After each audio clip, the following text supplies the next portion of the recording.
today's video, I'm going to show you the looped running stitch. So first, we need to put down our running stitch.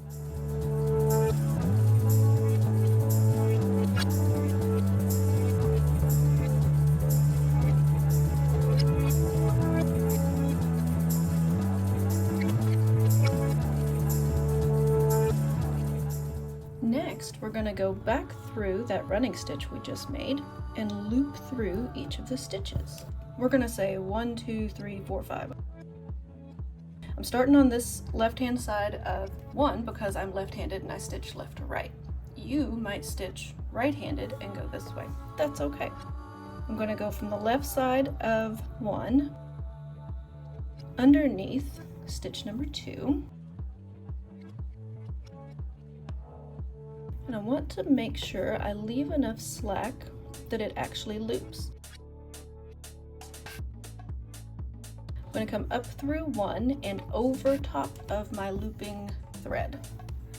I'm doing this in 2 colors so you can see a little better what's happening. But personally, I like to stitch with 2 colors.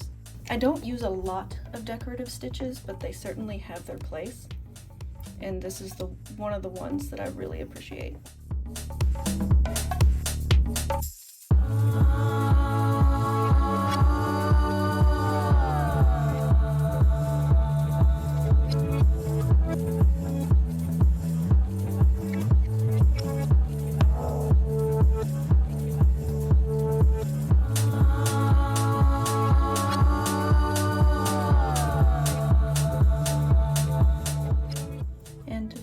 We're just going to go back down through our fabric and we're going to put some slack back into that one so it doesn't look bad. And there we have our looped running stitch. Find more embroidery resources at rosannadigs.com.